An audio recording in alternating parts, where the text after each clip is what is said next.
Sei que seria mais giro fazer logo no momento. Tá bom? Sorry. Desculpa, eu senti que falei bem.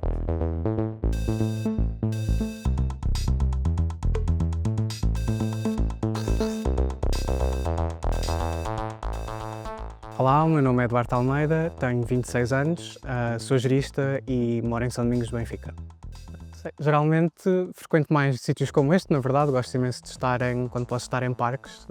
A cidade tem sempre uma dinâmica muito urbana, muito mais sítios, que estás dentro de sítios, estás fechado, estás em cafés, livrarias, bares, discotecas, que também são sítios que eu adoro frequentar. Mas não sei, sinto que quanto mais tempo passo em Lisboa, começo a apreciar sítios como estes, onde podes estar dentro da cidade, mas ainda assim escapar um bocadinho àquela dinâmica mais acelerada. É bom ter esse equilíbrio. Não, obviamente que Lisboa, acho que todos sabemos, até é um dado objetivo. Neste momento é uma das cidades onde o custo de vida é mais elevado, pelo menos no Ocidente, daqueles sítios que nós temos informação, é comparável ou equiparável a sítios como Londres ou Paris ou Nova Iorque, o que é um bocado ridículo quando pensamos nos dados de estatística objetiva. Acho que nem nos cabe na cabeça o quão desfasado isso é da nossa realidade enquanto portugueses, ou seja, nós pensamos só no rendimento típico de um português, no estilo de vida típico de uma pessoa que mora em Lisboa, ou que é de Lisboa, ou que é portuguesa e que veio para Lisboa, e depois vemos o preço das casas, vemos o preço de certos espaços que não visam essa população e percebemos que existe, na verdade, não uma cidade, mas várias, como se houvessem várias Lisboas sobrepostas, ou vários espaços dentro de Lisboa que não estão abertos e que não dialogam uns com os outros. Isso é muito estranho, é claramente algo que está ligado à riqueza, à classe. Temos cada vez mais esse classismo institucionalizado na cidade e isso é um bocado triste de ver, porque acho que a ideia que todos nós temos de Lisboa é que é uma cidade muito portuguesa, que é a capital cultural portuguesa, que é a cidade que agrega mais pessoas na sua zona urbana do país inteiro.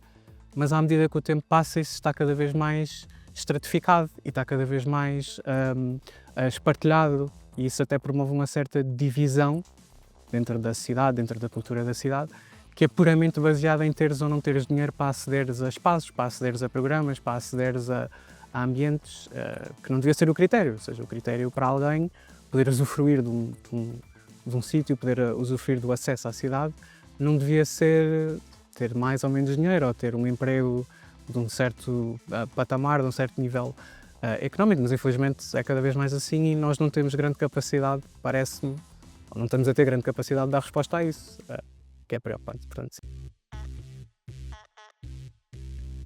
Estou a viver em Lisboa há quase 10 anos e aquilo com que eu me debato frequentemente, uma das minhas, sei lá, top 3 de ansiedades prioritárias é saber se consigo permanecer aqui.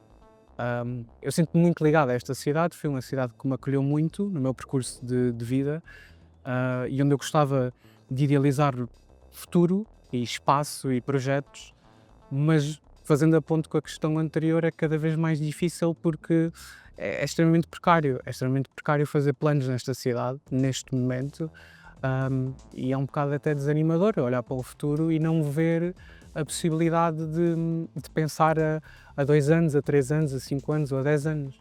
É frustrante até porque nós queremos ficar e queremos ganhar raízes e queremos contribuir um pouco para a cidade. Ela de certa forma contribuiu para o nosso percurso e nós queremos que o nosso percurso contribui para ela, mas vemos isso barrado logo à partida por não conseguir sequer ter estabilidade financeira, por não conseguir ter estabilidade doméstica na nossa casa, no nosso emprego.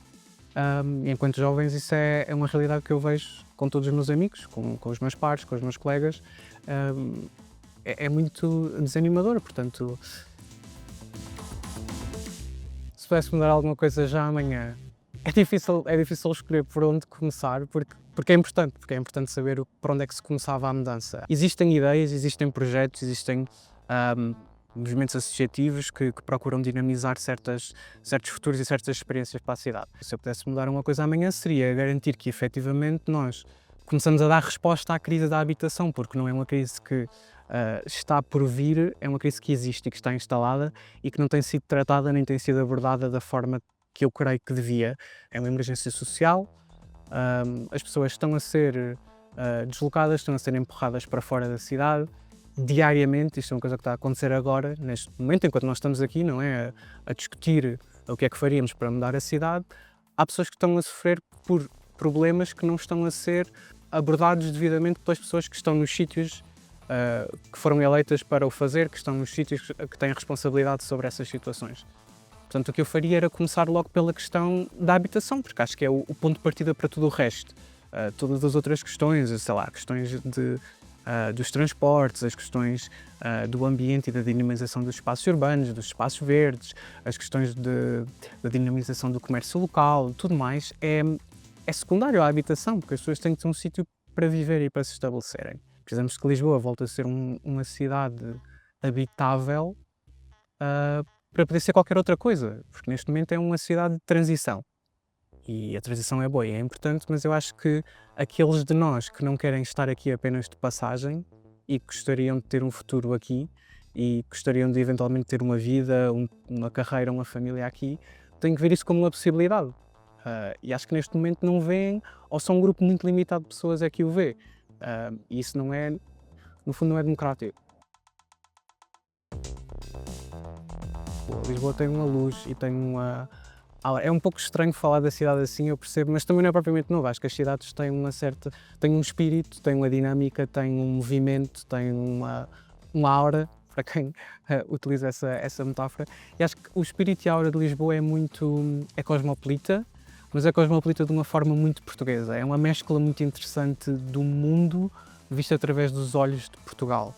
Portanto, acho que Lisboa tem uma arquitetura muito própria, uma ligação com a luz e com o mar muito própria, que também é muito importante para mim, está perto do mar, está perto dos hubs culturais, que Lisboa também tem, e acho que, apesar de termos outras zonas no país que fazem trabalho cultural muito interessante, Lisboa continua a ser um coração muito vivo a nível do teatro, a nível da literatura, a nível da performance, da dança, e portanto Lisboa dá-me isso, dá-me a possibilidade de estar em casa e de sentir que estou entre as minhas pessoas e entre o meu país, mas aberto ao mundo e que não estou fechado numa bolha, estou exposto às outras pessoas que por aqui passam e que tenho a possibilidade também de lhes dar um pouco do que é Portugal, mas também de receber de fora coisas novas. Acho que Lisboa é esse ponto interessante de cruzamento de nacionalidades, de experiências, de jornadas, e nós vemos isso um bocadinho por toda a construção da cidade, desde a oferta gastronómica que encontras cá, que é muito diversa e muito variada, se calhar mais do país, de comércios e de lojas que encontras cá. Vais a uma certa zona da cidade e podes encontrar produtos de uma zona muito específica da Ásia ou de uma zona muito específica da África e tu encontras todo esse mundo dentro de Lisboa. Acho que é muito interessante, acho que é muito especial da cidade. Lisboa é madrasta, no sentido português dessa expressão, tem marés. Há dias bons e há dias maus e Lisboa abarca essa dissonância. Consegue ser uma cidade muito frustrante, mas também consegue ser altamente potenciadora. É uma cidade que nos permite realizar-nos, mas que também nos apresenta riscos sérios de nos perdermos. Portanto, Lisboa faz-me feliz enquanto eu conseguir manter-me em Lisboa. Acho que existe um patamar a partir do qual esse esforço depois se torna numa fonte de infelicidade. Lisboa tem-me feito feliz, gostaria que continuasse a fazê-lo, mas preciso que mude, preciso que alguma coisa mude para que essa relação de felicidade continue. Obviamente, acho que a questão dos transportes é uma questão muito relevante cá e da mobilidade dentro da cidade. É uma questão que está muito ligada com a questão da poluição e das alterações climáticas, sem dúvida. Podíamos beneficiar mais de certas políticas públicas que visassem não só a promoção dos espaços verdes, mas de se tornar a cidade mais caminhável, de reduzir a circulação de carros em certos sítios. Toda a gente que mora cá sabe que há imensas zonas, especialmente na Baixa, onde não faz sentido nenhum nós termos a circulação de automóveis privados, não faz sentido dentro da cidade movimentar-nos de outra forma, mas também é preciso que eles sejam mais bem desenvolvidos e que haja mais investimento neles e que haja mais acessibilidade. Eu desloco-me sobretudo de metro, tenho utilizado sempre desde que vim para cá, acho que o metro é o meu método de transporte preferencial, porque também tive sempre a possibilidade de estar perto da rede do metropolitano. Por exemplo, obviamente para as pessoas que moram, que têm que vir de comboio ou que têm que vir de autocarro, existem mais falhas do que, por exemplo, na circulação de metro, mas para mim o metro tem-me sempre servido muito bem, tanto para o trabalho, como para a faculdade, como para a minha vida diária. Acho que é simplesmente uma questão de continuarmos a investir nisso. Acho que é uma questão de continuarmos a melhorar. Às vezes é muito complicado, particularmente nas horas de ponta. Acho que toda a gente já teve a experiência de sair do trabalho e entrar num metro e ficar de sardinha enlatada, o que é muito desconfortável. Os transportes públicos em Lisboa tem que se continuar a investir neles. Não podemos deixar a qualidade do serviço decair, e acho que se calhar até é das poucas coisas onde existe até um consenso dentro da cidade. Para além de promover a melhoria dos transportes, é tornar a cidade o mais caminhável possível. Eu adoro andar a pé e é a melhor forma de descobrir a cidade e de estar na cidade. Não só na dinâmica pessoal, de ver as pessoas na rua e de estar com as pessoas na rua, mas também de conhecer os sítios, voltar aos sítios que já não frequentamos há algum tempo e ver que espaços novos é que há. E essa é uma descoberta que tem que ser muito mais feita a pé ou no autocarro do que no carro ou do que no trânsito. O trânsito nem sequer... O trânsito aliena-nos dessa experiência com o espaço.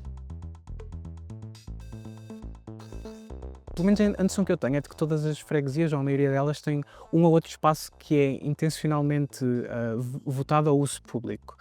Depois, se esses espaços são bem mantidos, são bem utilizados pelas pessoas, é muito complicado, porque isso, na verdade, depende de muitos fatores.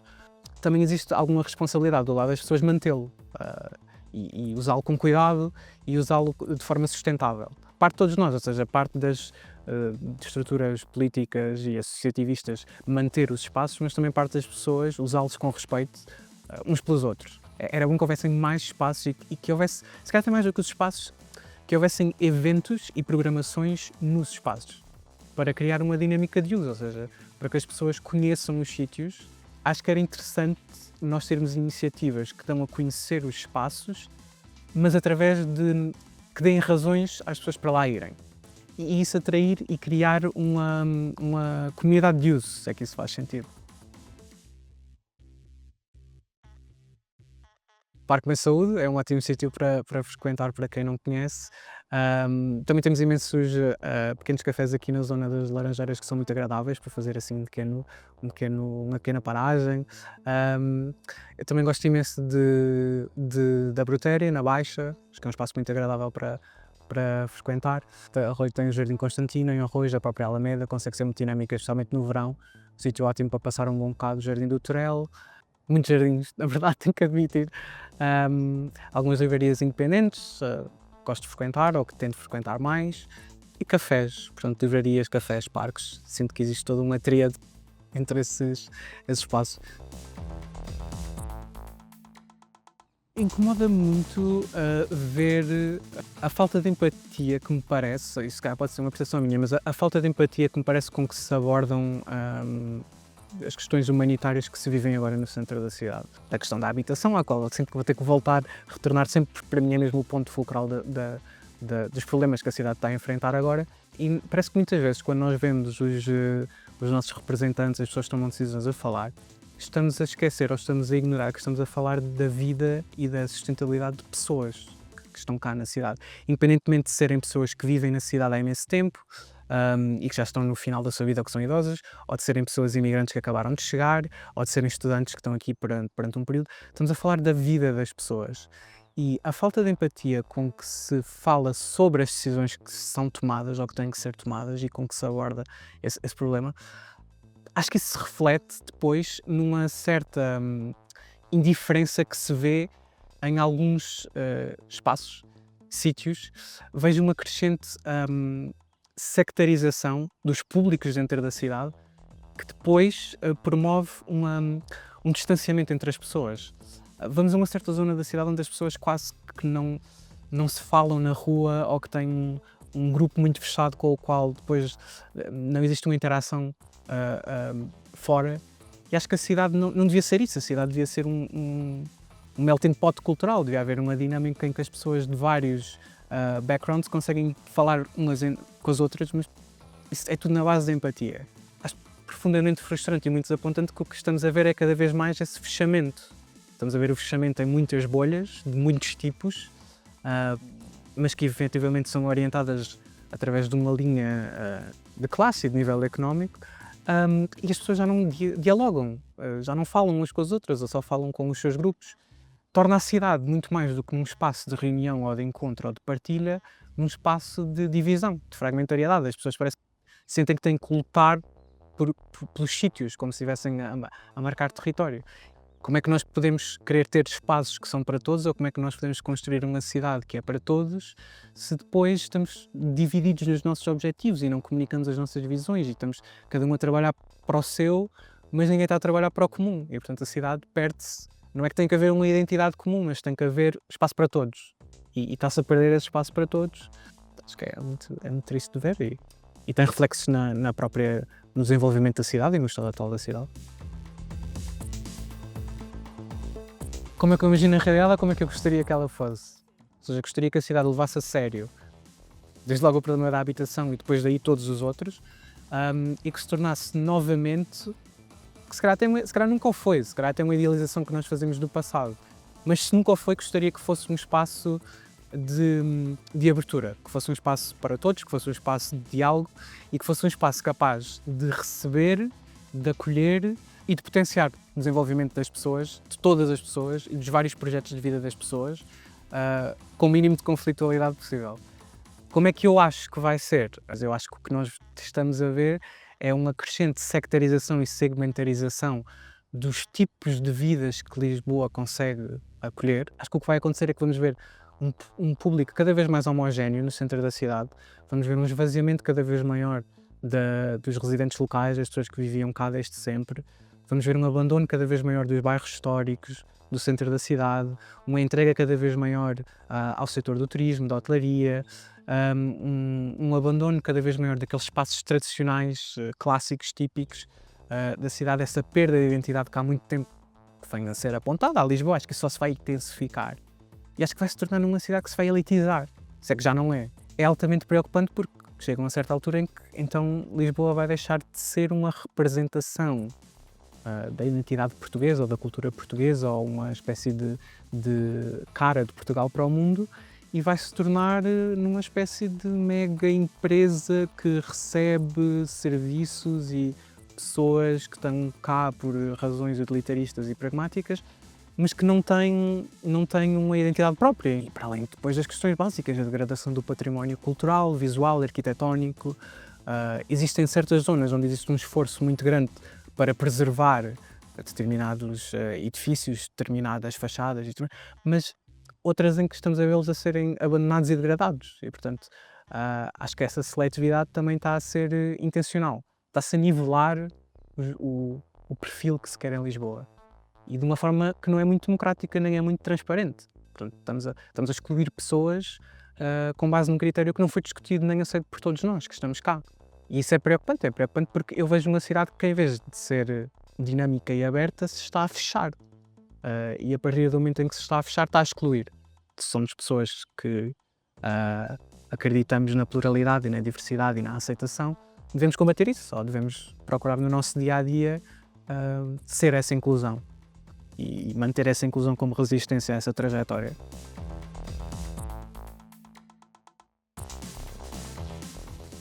Lisboa é uma cidade que tem muitos jovens e atrai muitos jovens, obviamente por causa das universidades, da oferta formativa, pessoas que estão em início de carreira, pessoas que vêm para cá estudar, mas que efetivamente não têm capacidade de retenção, ou seja, acho que todos nós vimos um percurso com pessoas que se calhar cresceram connosco, ou que estudaram connosco, ou que são do nosso círculo, que saem de Lisboa não porque queiram, não porque não gostem da cidade, ou não porque não se revejam na cidade, mas porque não têm possibilidade de ficar cá. Uma cidade que não consegue criar condições para que as pessoas que gostam dela e que querem contribuir para ela fiquem cá, tem um problema muito sério, porque que tipo de pessoas é que atrai então? Ou seja, se as pessoas que querem dar um futuro a Lisboa não conseguem ver o seu futuro em Lisboa, então algo muito errado se passa na forma como a cidade está a ser gerida. Portanto, acho que se eu pudesse também deixar alguma mensagem nesse sentido é que, apesar disso ser bastante desafiante para nós, porque temos, enquanto jovens, que pensar no nosso futuro, na nossa carreira, na nossa família, nas nossas perspectivas de vida, acho que também temos que ser nós a ter um bocadinho essa iniciativa de lutar pela cidade que nós queremos. E lutar no sentido que não seja no sentido, pode não ser no sentido violento, mas temos que reivindicar a cidade que nós queremos, temos que imaginar a cidade que nós queremos e temos que trabalhar para a cidade que nós queremos. Implica ser focais, implica aparecer, apoiar as redes, apoiar os sítios, apoiar as pessoas em que acreditamos ou que têm projetos que nos revemos, mas também implica sobretudo estar envolvidos, não ficar desligados, não cair na apatia de nos desligarmos da possibilidade de mudar a cidade e por extensão o país. Portanto, acho que é isso. Acho que